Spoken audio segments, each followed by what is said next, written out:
Hello, welcome everyone to this initiative on Saturday evening, and initiative name is Saturdays for Sustainability Learning. It's a mastermind group where we all come together and discuss sustainability topics, trying to understand different concepts or a same topic with different point of view. So every week we connect on Saturday evening because that is the most suitable time for most of us. So I'll not explain this all details about this initiative because you already know. But if you want to know more, I'll provide the link and you can click over there to get to know about this details. But just the basic thing, if you have joined this session and you receive link from someone else, so I would recommend if you can register yourself through Google Form, that would be better because that will maintain the consistency and sustainability for your joining and for my way of communicating, because whenever you are registered, it's a one-time registration and I'll ensure that you will get calendar invite and you are added to WhatsApp group. Otherwise, it's not possible to do it manually. Okay. All right. With this short introduction, this is an initiative where we discuss, and today's topic, a very important question that we all might have. Uh, yes. So I have a question from Prakash. Any recorded session available? Yes, we have all the sessions recorded and that's available. I'll share that link shortly. Okay. But it's there. But if you have registered through this Google form, you might have already received one email and you might have received WhatsApp group link. So there I post regularly this link. So you'll get it over there. Otherwise, the second option is you can get it from YouTube. So that's possible. Okay. Yeah, perfect. So one question that we all have as sustainability professional, and which is there any way, because I have been thinking about this question from long time. Uh, is it possible or is it really possible to have uh, a sustainable society, or what we call as sustainable development? Is it really possible? And if it is possible, what is the way out? And during that exploration, I could get to the book called as Small is Beautiful. This is book by E.F. Schumacher, who was economist, and this book was published as early as 1973. So first time it was published, and it's a wonderful book. So I'll just quickly share some of the important points of the book, and let us see. Okay, so quickly I'll show you the book how it looks. Okay, so this book name is Small is Beautiful, a study of economics as if people mattered, and it is by E.F. Schumacher, and it has wonderful rating and wonderful content. It's a very small book, very short book. It's a compilation of essays by E.F. Schumacher. Yeah, so this is a book, and I'll also show you how it uh, looks. I have one PDF file. Okay, so we might not read everything from this book, but just for your reference. So this is the book cover and 1973 first time publication. Okay, so all right. So just I'll show you. This book is divided into four parts. The part one is the modern world, and these are the four five essays over here which talks about how it has changed. And second part is about resources. Third is the third world, that is us, developing nations, and the last is organization and ownership. So all are fantastic essays, and it will take around 10 to 15 minutes to complete each essay. So it's a quite modular book, we can say. And yeah, so it's a wonderful book.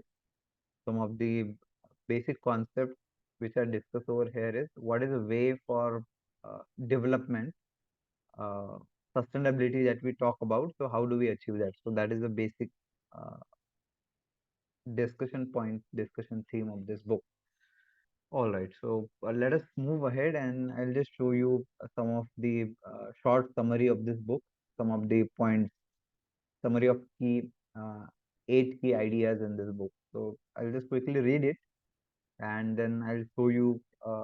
the official website of the Schumacher Research and Schumacher Development organization. So where they post a lot of resources. So if you are keen to explore more, either you can read the book, or if you are more of uh, a person who learns from videos, so definitely you can go ahead and watch the videos, the expert talk sessions of Schumacher. Okay, so let us move ahead. Let's read this short summary of this book. Okay,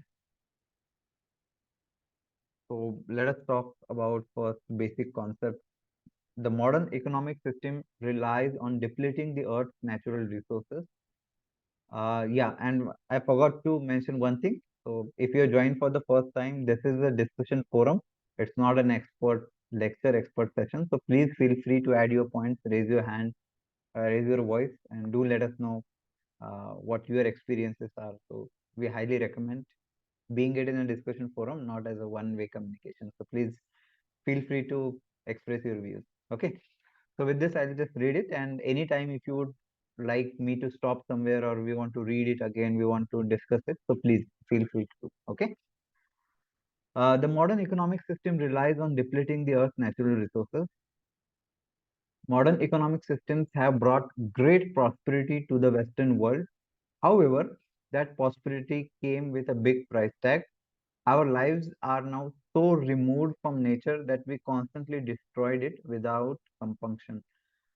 For instance, thanks to the global industrial system, we squander a great deal of our precious natural resources, such as fossil fuels. The modern economy treats fossil fuels as income, a constant stream of goods rather than capital, a finite supply of goods. To thus regard them as a way of justifying wealth. If we viewed fossil fuels as capital rather than income, we would be much more concerned with their conservation. However, we use them as if they'll never run out, which of course they will. So it's an interesting concept, capital versus income. So capital has a thought process or way of looking at as it's a finite, and our mental construct is such that greater the capital, it's better, right? But income is something we detach it from the capital or whatever resource we have. Income is just, we are just looking at what is coming to us. So that is a different way of looking at same thing. What are the benefits that we receive? But I would say capital is looking at the entire picture, the whole picture. It is not possible for humans to manufacture or recycle fossil fuels. So once they are gone. And running out of them too quickly would threaten the very foundation of our modern economy, which requires a steady energy supply. The modern economic system itself also threatens two types of natural capital: the tolerance margins of nature and the human sub- substance. Two types of natural capital. Okay, so first is tolerance margin of nature, absolutely that's required, and the human substance. Since World War II, the world has seen a dramatic increase in industrial production, which threatens the tolerance margin of nature. Our actions are harming the environment at a rate much greater than its natural rate of regeneration. The economic system also devalues humans, which also reduce to little more than cogs in the economic machine. For instance, most people in the world don't find their work fulfilling, and many spend their lives doing back-breaking labor.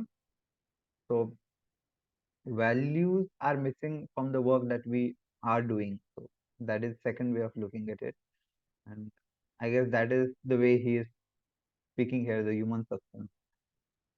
The economic system also, yeah, I guess we have read up to this labor. Yeah.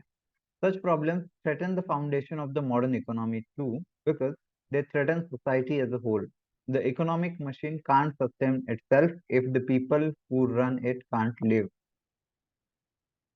So these are some of the points, and I'll also read this key ideas. Okay.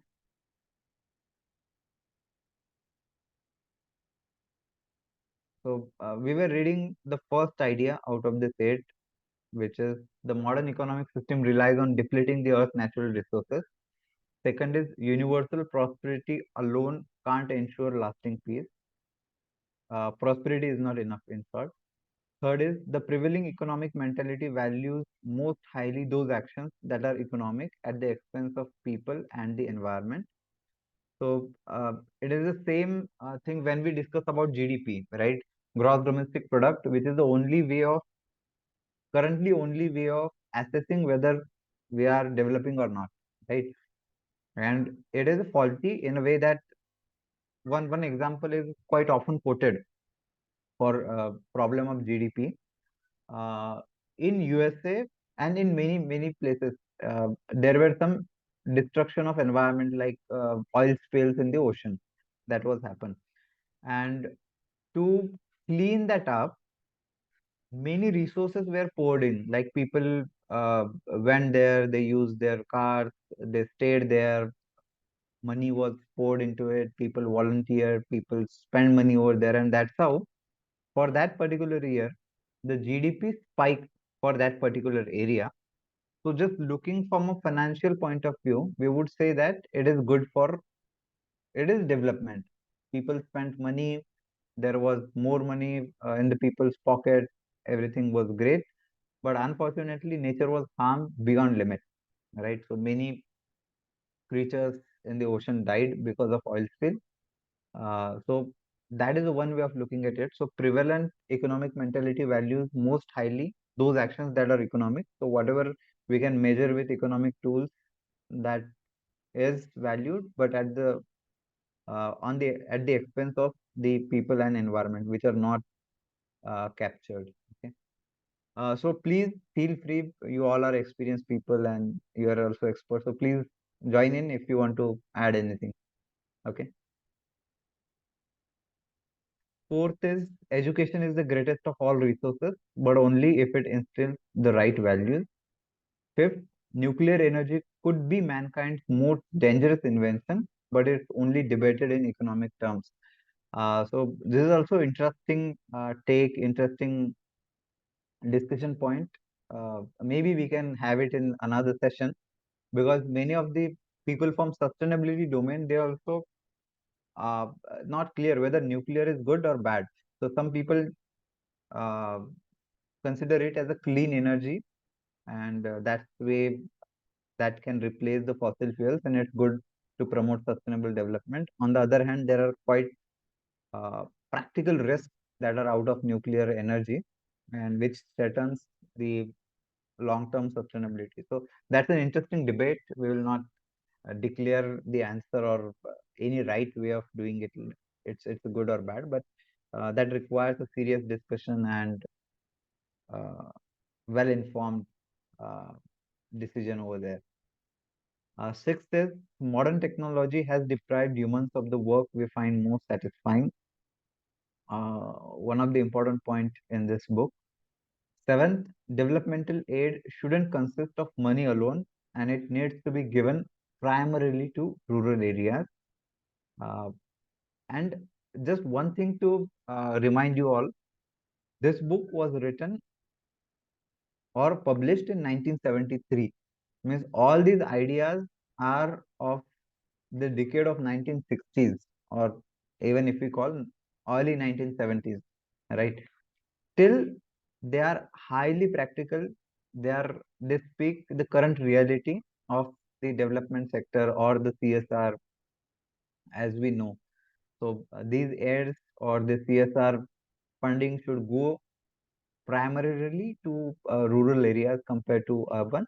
But somehow, if we see the CSR spent for if we see for the last 4 or 5 years and even for last uh, 8 10 years when it implemented as a compulsory as a mandatory for all the profit making organizations, so we can see that most chunk has given to some states, some big cities, and that's how it's been implemented. So we need to relook at it, considering even in 1960s, 1970s, this wisdom was there. So let's see. And the eighth point is large scale organizations have to foster loyalty and find a healthy balance between order and creative freedom. So these are some of the points which are key in this book. Please let me know which point or which idea you would like to dwell deeper. I can click over there and we can read. Or we should go to book and we can read one essay from there. Then What is your recommendation? if you can also check his Wikipedia page, the writer's Wikipedia page. Mm-hmm. That's very interesting, his profile, because just if you can open the Wikipedia page. Mm-hmm. So you He's want also, me? interestingly, his sister married, the Werner Heisenberg, who was one Mm-hmm. of the greatest physicists in quantum physics. So, but interestingly, he is, I don't think he is Nazi, but No, he was not. he is not, and because of his principles, I think, and because he's inspired by Gandhi and all. But Yeah. Schumacher, that physicist, worked for Hitler, in their I think in their nuclear team also he was there. But Mm-hmm. so I'm he not helped. So sure it about says, he was the same or different. no, no, no. If you see, no, no, he didn't. He is actually. Okay. I'm talking about his brother-in-law. Okay. He is a famous Right. physicist, Yeah. in quantum physics. Yeah. Yeah. So he didn't. He left Germany before World War II. So Yes. I'm talking about the author now. Him. Yeah. Yeah. He left Germany. You know, open the Yeah. Wikipedia page. Mm-hmm. So there you can see he has actually worked for, interestingly, before I think this book, if you go down, advisor to the Mm-hmm. coal board. And if you read the Yeah. first two lines, that's interesting. He was against petroleum, but he said coal is better according to him, because petroleum might run off, in the sense, and it was dependent on countries there which were unstable, like Saudi Arabia and all, maybe. Yeah. So that's an interesting take. But nowhere, I think he has mentioned that coal is dangerous for the environment. Also, that if you can find that, if he has mentioned anything about the environmental damages of coal. But Mm-hmm. uh, but it looks What in like I an interesting personality. Yeah. And what I liked about him is, means we can read about him and his work, his foundation as well. But one thing to get inspired from Schumacher is he was a researcher. He was, let's say, he was finding the truth in a way. Right. Because there are True. many True. people in today's time also, we just take sides Right. without thinking, okay, so I'm from this side or I'm from Yeah. that side. That's harmful in the long run. And even if Schumacher was economist, and the popular economic uh, thought was at that time just consume and get over. Don't think about environment, right? But still, somehow he got to work in Burma at that time, so where he could see how Buddhist economics works, or even I would say in every religion, it's not about any one, but everywhere the same thing is explained, just the different way. But how to connect it with the practicality, and where in theory everyone is saying good, so speak truth, do good, Right. but somehow when it comes to practice, and we think that the Western or business advanced thing that's not in alignment with what traditional wisdom is. So that's where And I guess his work is pioneering. He could connect the both, and yeah. being one of the finest mind at that time, he And wrote this book. He explored it in a true sense and wrote these articles which are very thought provoking. right. And for a Westerner to think that way is another thing. Yeah. Also, there's an interesting thing about, between coal and petroleum, right? Why Western countries wanted petrol was because coal was too heavily dependent on human labor. Mm-hmm. Right. It had a difficult way of, you finding it and extracting it took a lot of toll. So most of the presidents of Western countries wanted petroleum because it's very easy to extract and to also transport. Right, transportation is also many ways easy. So that's the thing. But both are harmful, unfortunately. Yeah. So Yes, yes, right. I'm sorry, I was muted. yeah, you can Yes. continue. Just thought Yeah, maybe yeah. it is important to know the author also, what his background is. Yes, yes, yes. So, this is So Schumacher Center. just to say, like, if Mhm, he would not have left Germany before World War II, before Hitler started all that mhm, Holocaust movement, it would have been difficult for him to do such a work. So because went to UK, he got this mhm. opportunity to explore and work more in this area. So Yeah, how politics also shape people is another thing, right? yeah, absolutely. Yeah, so I'll just quickly read about him. There's a website, uh, Schumacher Center, Center for New Economics. Okay, and it's a wonderful resource. Okay, so I'll just read it. Uh, let's read from here. Since its founding in 1980, the Schumacher Center for the New Economics has been preserving and building upon the life work of the German-born British economist E.F. Schumacher. Because of his opposition to Hitler, Schumacher left Germany before the Second World War and spent the rest of his life in England, where he was a pioneer in integrated thinking about economic, environmental, and cultural issues. His advocacy of new value imbued economics offers a clear and compelling vision for action. And what I feel is integrating economic, environmental, and cultural issues. So, this is nothing but what we talk about ESG, right? Environmental, social, governance, integrating all these things, value imbued economics. So, this is nothing but when we talk about CSR, corporate social responsibility, you have your values, you also prosper the people, prosper the environment where you are working.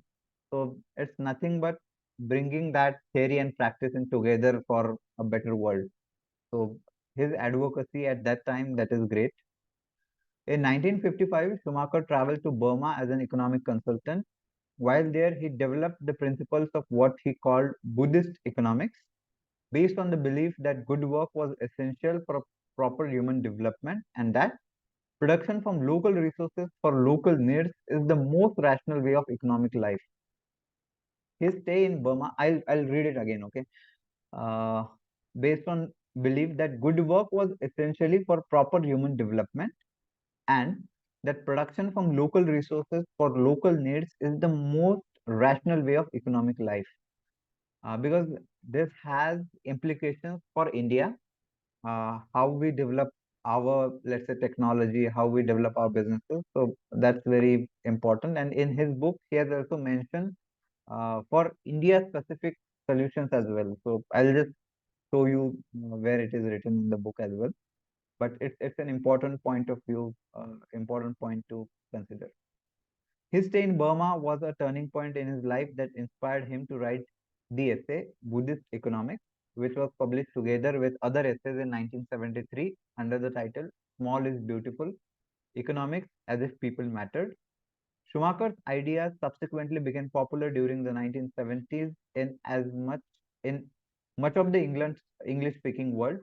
He is best known for his critique of Western economies and the proposal for human scale decentralized and appropriate technologies. So his thought process on, as you rightly said, so Siddesh was talking about why coal was not popular in Western nations compared to petroleum or compared to petrol and diesel, right? So that kind of crude oil.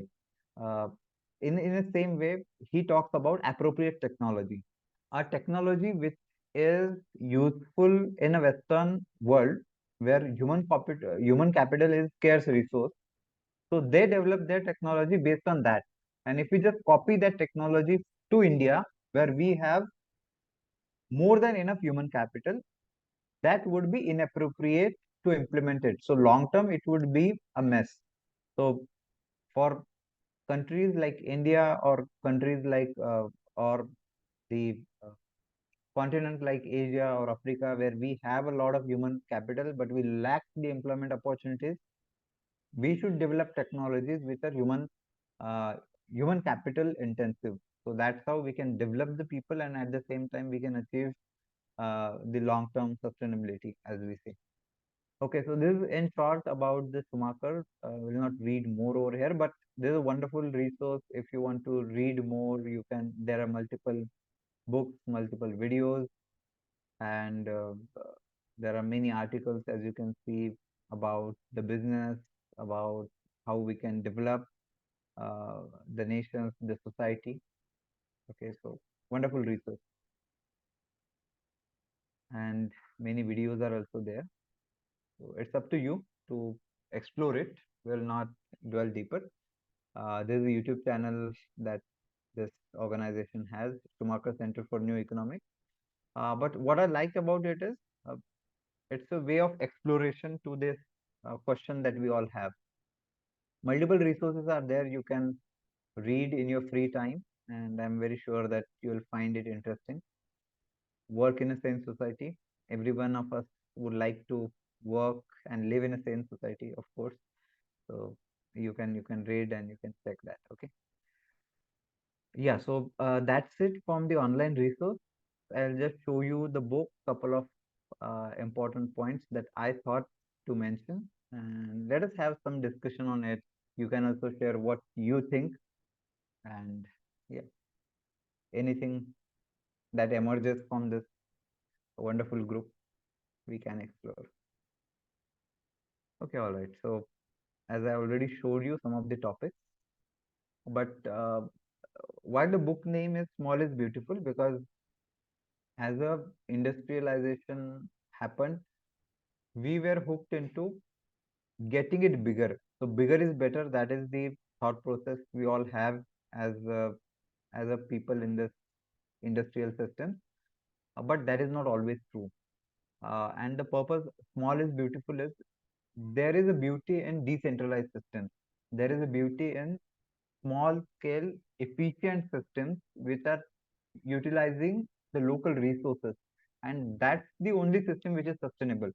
It's not the way you have it bigger, you have more resources, uh, you are doing it at scale, and that's the only way of improvement or development. So that's not the way, but how we see it, how we perceive it. So that's the common industrial way of thinking, and that's where Schumacher has a counter uh, arguments in this book.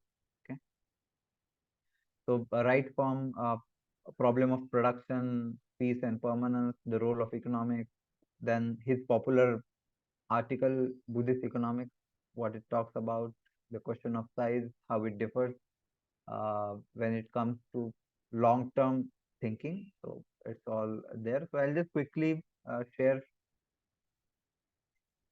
Let us just check. I've highlighted a couple of points, so I'll just read it. Okay.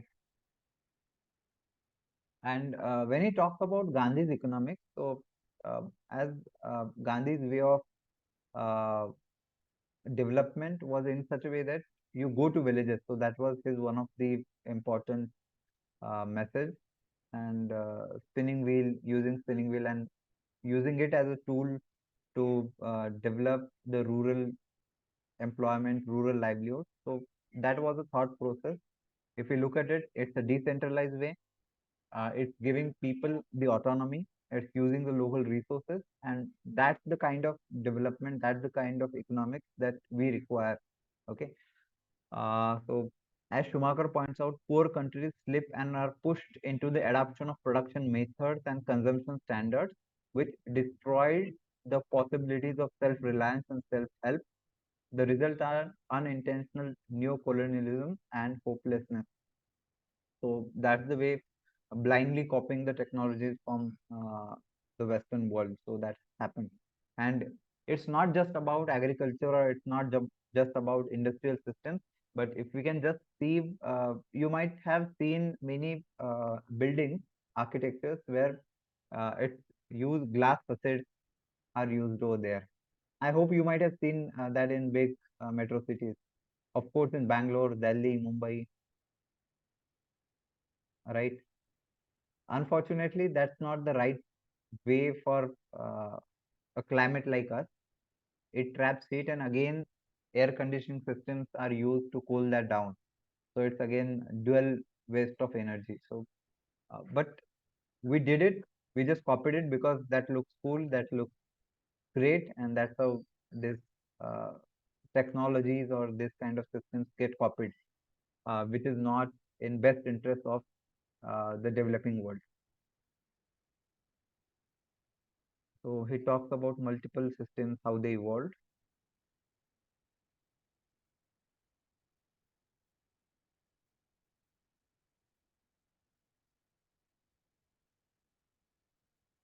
So first topic, the problem of production.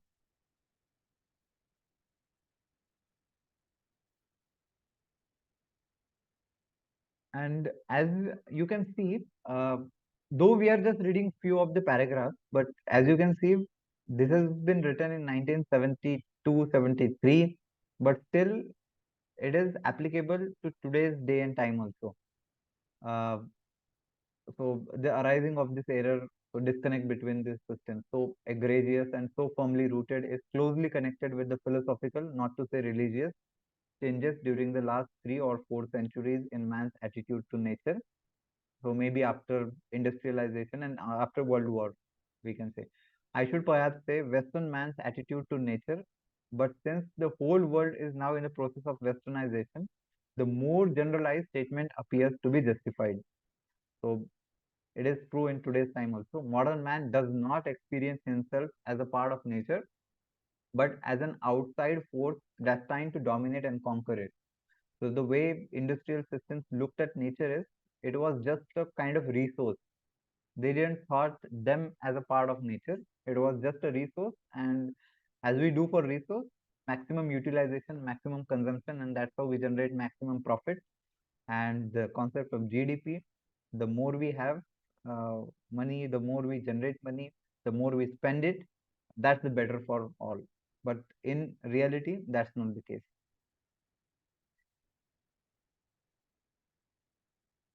A businessman would not consider a firm to have solved its problems of production and to have achieved viability if he saw that it was rapidly consuming its capital. How then could we overlook this vital fact when it comes to the very big firm, the economy of spaceship Earth, and in particular the economics of its rich passengers? So this is a wonderful way of looking at things. So at during when we were reading the summary, so there was term as capital and income. So he's talking about, if we talk about a very sensible person, a businessman, if you look at rationally, if there is any organization, just let us look at rationally over there, just economic point of view. If that organization has steadily reducing their capital is decreasing day by day, it would be a rational decision that this business is not sustainable, or there are question marks on the long term sustenance of its operation, right? Do we have any comment, any question?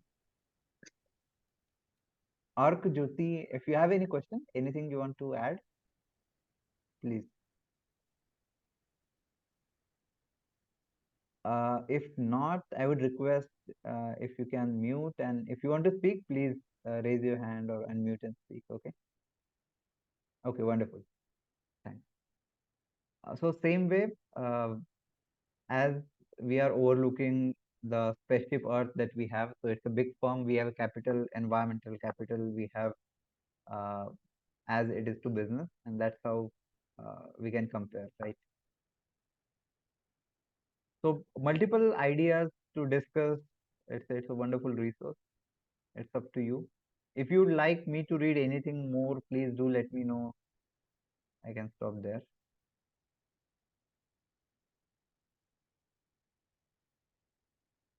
So this is about the nuclear energy that I was talking about. So this is one argument that he is presenting. Uh, radioactive. It's talking about radioactive waste that generates from nuclear reactors and nuclear systems. One has a queasy feeling about something that has to stay underground and be pretty well sealed off for 25,000 years before it is harmless. However, that may be the point I'm making in a very simple one. The proposition to replace thousands of millions of tons of fossil fuels every year by nuclear energy means to solve the fuel problem by creating an environmental and ecological problem of such a monstrous magnitude that Dr. David will not be the only one to have a queasy feeling. It means solving one problem by shifting it to another sphere, there to create an infinitely bigger problem. So that's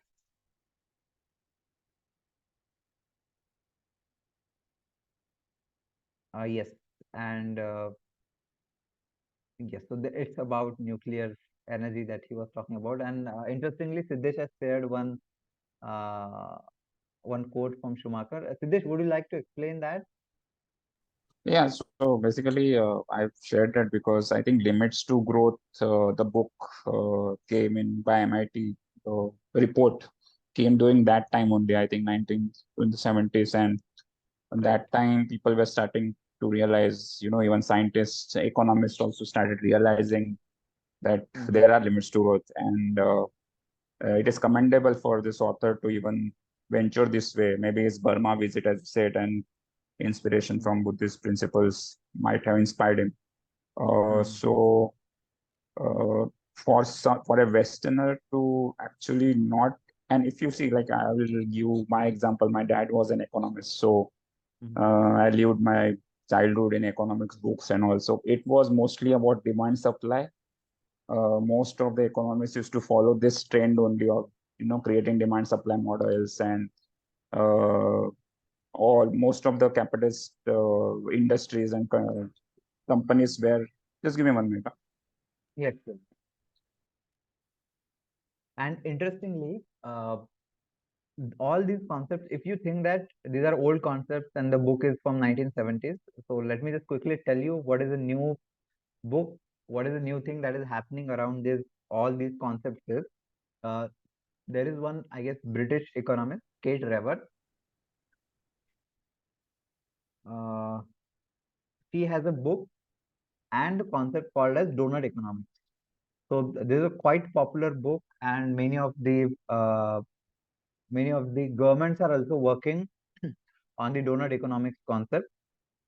So it's also one of the popular uh, popular thing in today's time about businesses. So how do we have a development that is for all? So that's also the recent development in in the way that we are discussing this concept. And in fact, Kate Raworth was a guest speaker in Schumacher Institute. So for last year, so we also have her video of, I guess, last to last year. So she explained about her book and how these concepts can be implemented across industries.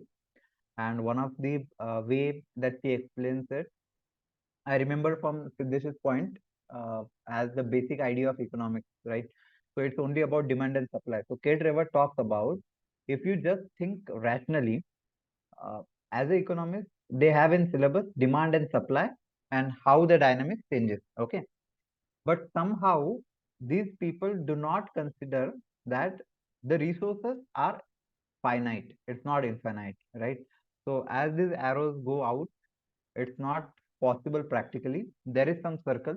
So she suggests that in whatever book you see it, you just draw a circle. So that's how you get to know that there is a boundary to it, and that's how the economics has to evolve. So she is one of the uh, well acclaimed writer and researcher on how economics work and how we can go ahead in the development of this And particular. also, if Yeah. you see the catch, right? Even if you calculate, suppose you are doing a regression model of the next 5 years to calculate the demand, right? Mhm. So even if you calculate the demand, okay, you accurately calculate it, you provide the supply, but there's a catch here, right? Who is creating the demand? The same companies who are trying to calculate this are the same companies who want that demand, right? So take an example of a paint company, right? It will want many people to buy their paint, even if it is damaging the environment. It is not like they will not say, oh, yeah, you don't have to do what you call renovation for next 10 years. You can live with this paint for 10 years. You should renovate every 10 years. They will want you to renovate every 6 months or 1 year.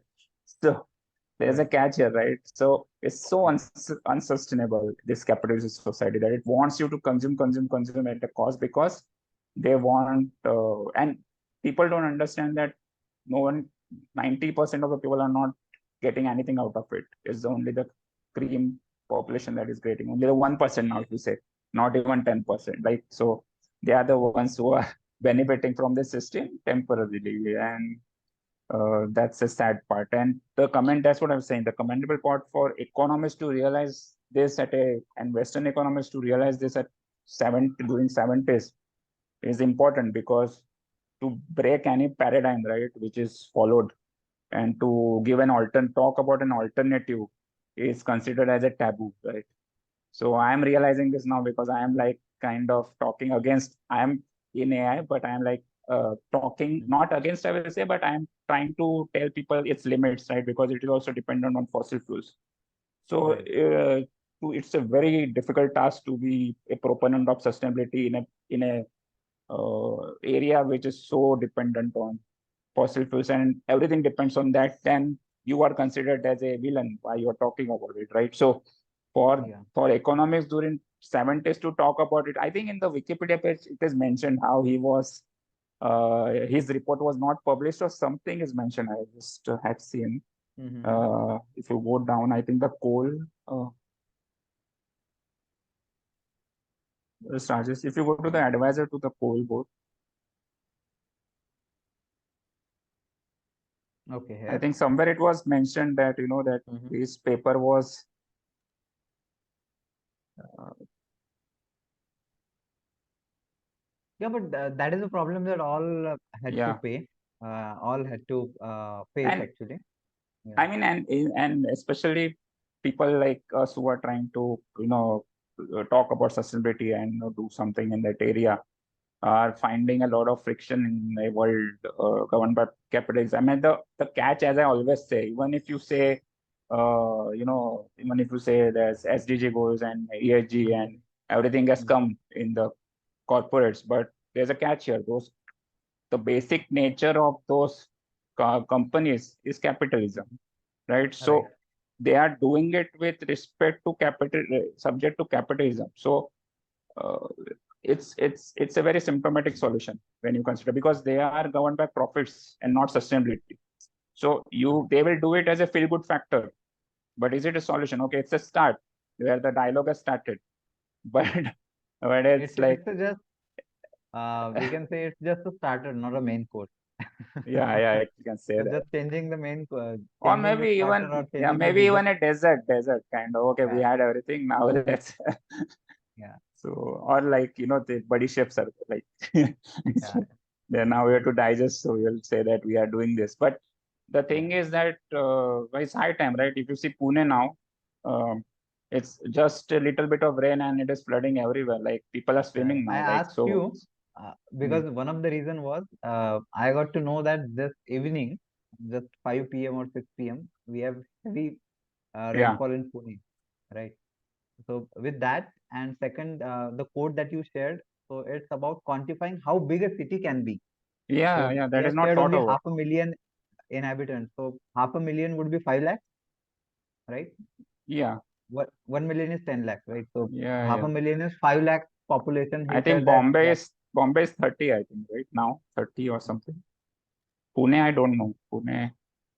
But the thing is, they try to expand the cities, okay, and they try to expand it in a similar fashion, like without considering whether it is viable. Like if you see Injawadi, they are now saying 30 companies are left or something, IT companies. mm, So now they have developed everything, they have concretized everything. Now they are living, which was a beautiful piece of land, which was habitable. That is left. So now the farmers are moving far and far away from the city. So now, so that is all not considered at all in the model. right. So And beautiful way of Schumacher explaining it is yeah, we need to see it development in true sense. Like expanding a city is not enough because that is creating a conventional thought process. Bigger is better. I will Yeah. have a big city. I'll have a big everything big. I'll do it on mass, and that's how it will be better. But he is saying that it's not sustainable. You have to go for decentralization if you want to become And sustainable.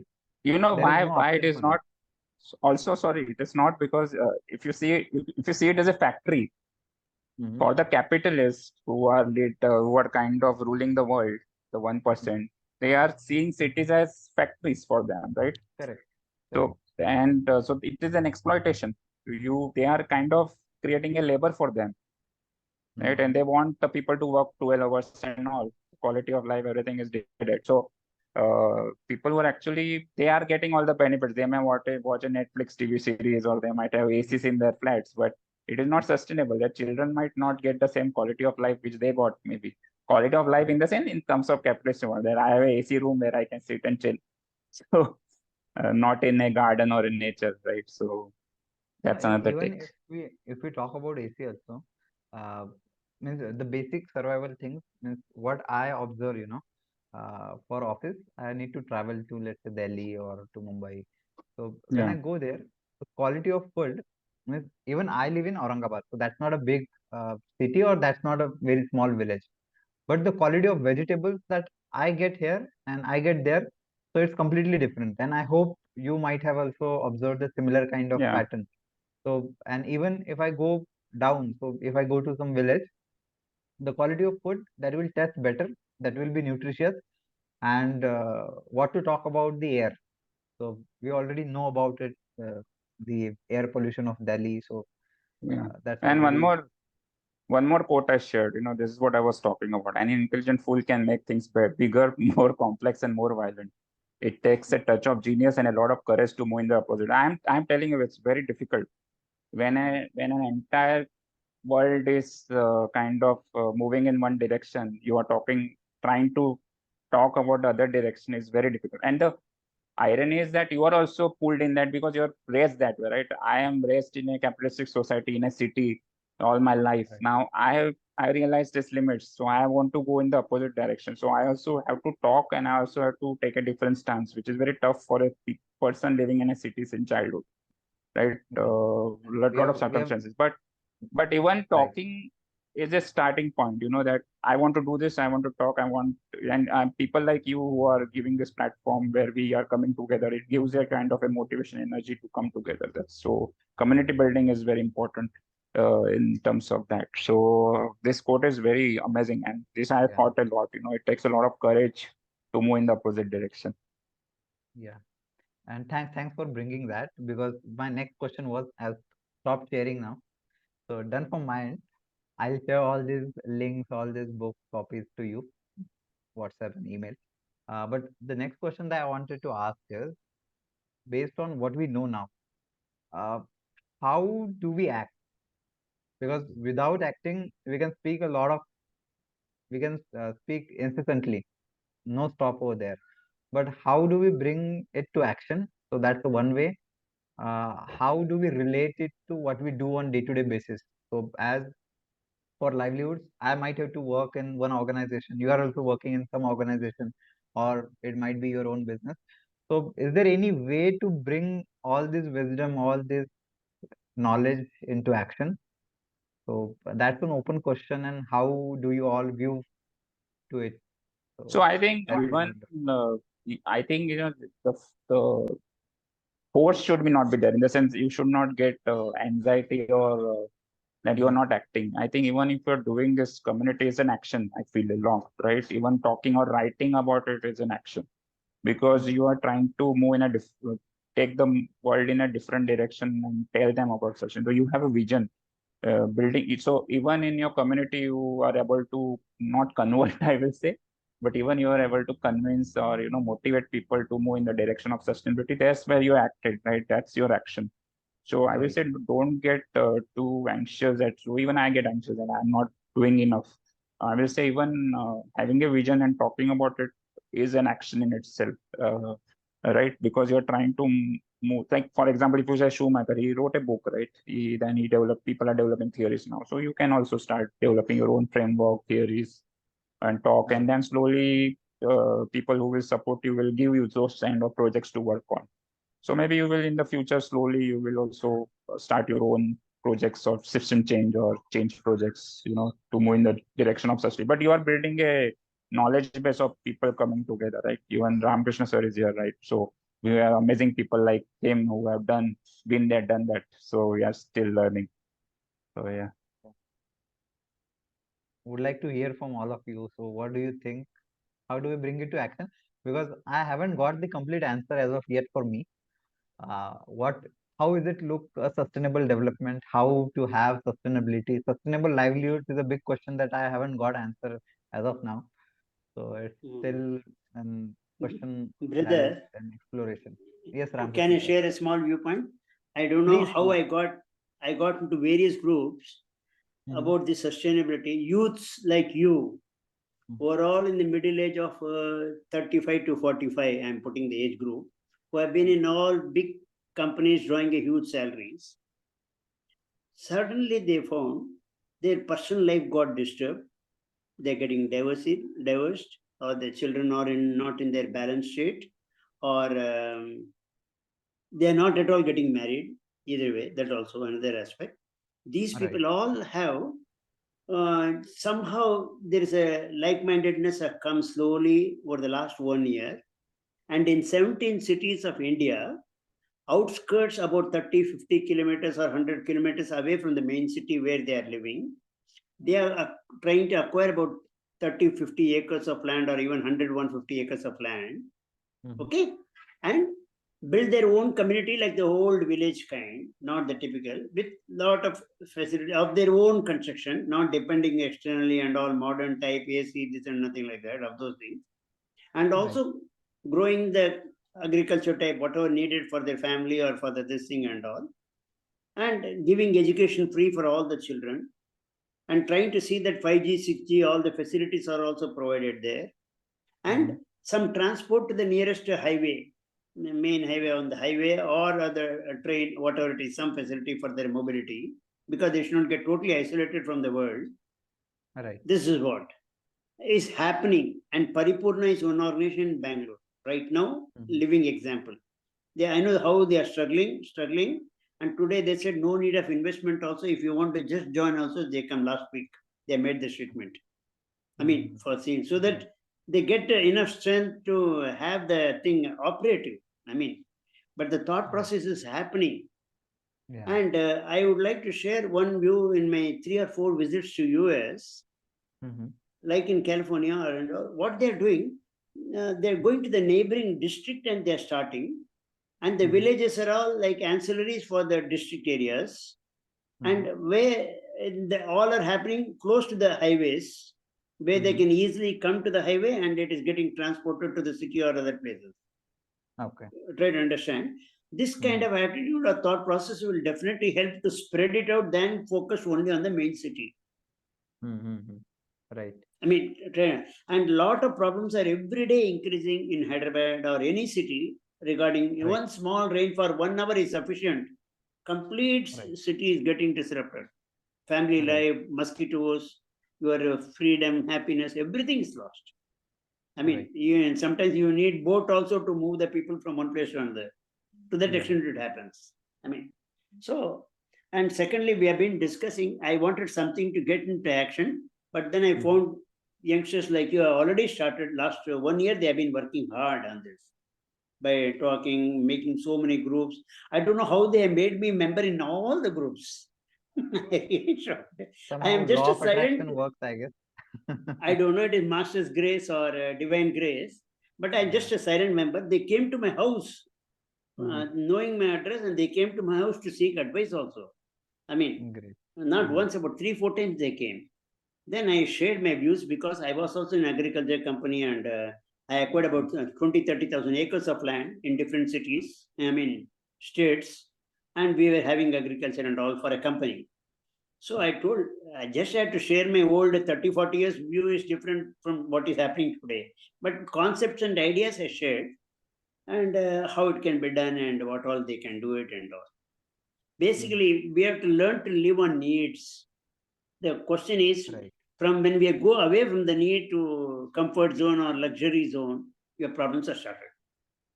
Agree. Agree. Please, this we have to essentially, because even today, after 75 years, born in a joint family of about 50 members in one house, we had 3 houses like that, 50, 40, and 30, like that. If I get even first rank, I have to distribute sweet to everybody. Like, Great. if it is Vinayak Chaturthi Puja, means we have to do that baitak, like Vinayaka, to every elder to me. Today also I'm fit at 75 because of those things which I did in childhood, unknowingly. Great. Yeah. It may be Connecting looking these dots funny. are important. Yeah. I mean, I'm just sharing with you how the dots are there and how it is being. Today I'm able to serve my mother, both mother-in-law, and keeping, for that reason at least I have to keep myself fit. I mean, Great. though I'm not able to move out of the house because of them, though I would love to be with you and really go to the field and work, just like a child. But do it. I'm just sharing in this thing. Agree. Agree, sir. So You can expand what the I, thought process yeah. in your What I own Yes. learned, way. Also, yes. if you see, right, also I feel that when we say action, right, we get overwhelmed sometimes because we feel that we don't have a certain skills, right? But we can contribute in whatever skills I have. Like I consider myself as a writer and poet, and so I have ways of contributing how I communicate sustainability, right? So I'm not a field person. I'll go there and work in the garden. I'm not that kind. I'm not trained, but I like to, but I'm not. So if I'm forced to do that, I might find that vision or current it's the gap is too huge for me. So rather than that, I will start slowly and slowly move towards that, right? So not everyone can do everything. So whatever you can do, you can act on in small ways, like you had started this group, right? So that is a big thing. I think that is also an action. So you don't have to always be concerned about it. You're not acting. You can even act in your own ways and slowly move, have the goals, whatever you want.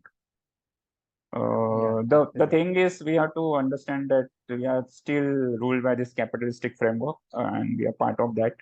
And to go out of it, so as Ramakrishna sir pointed out, right? So, like I'm also unmarried, for I don't have any responsibilities other than so I can. But others, I think they first have to make their own needs, and capitalist society forces you to do that because you can't, work somewhere in the garden with no or having an organic farm, and you are not sure whether you will get enough to sustain for your family. So you are Right. forced to work for the You are in a capitalistic world. system.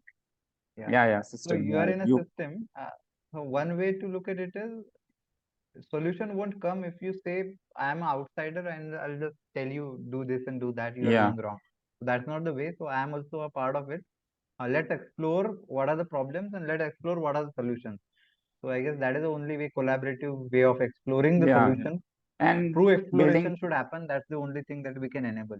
right, and Right. building a community of people, and then using skills, respective skills, right? So, and then that's another part, uh, rather than us doing everything. Yeah. Right. Yes. And as Ramakrishna sir told, one thing that I learned, what we can do is so exploration, keep learning. So that's one thing as Schumacher did, as Ramakrishna sir did, and that's what he has inspired us to do. So let's definitely do that. Now, here I Uh, would like to share, yeah. brother, my mother at 90, at the age of 90, she Hmm. started learning Telugu, both script reading and writing, and started Wow. with this thing at a, and she was cursing that I didn't teach her riding moped at 85, so that she is depending on me. I mean, moped, she was her willpower, I'm talking. And now today, she's teaching music to so many people. Every smallest error in their raga or anything up and down, everything on the spot, she corrects it. Just like Hmm. this thing. And she has not studied more than fourth. I mean, and that also in Wow. Shimla.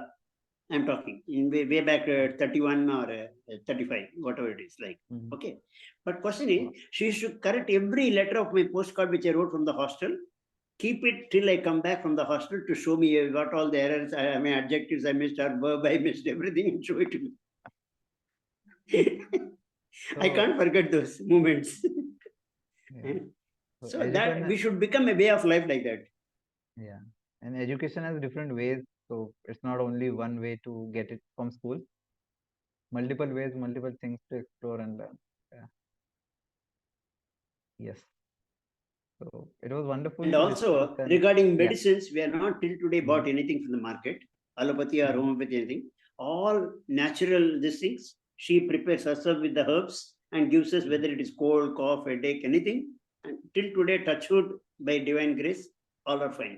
Without basic what you call cholesterol or BP or I don't know what are the names also. But Great. touch wood, all the children of her, me, my sister, brother, everyone, all four till today, after 70s, everybody's grace of your love and everything is going well. Great. Great and very positive to hear that, sir. Thank you. Yes. Prakash, do you have anything to add to the discussion? Any point of view? It's open invitation if you want to speak.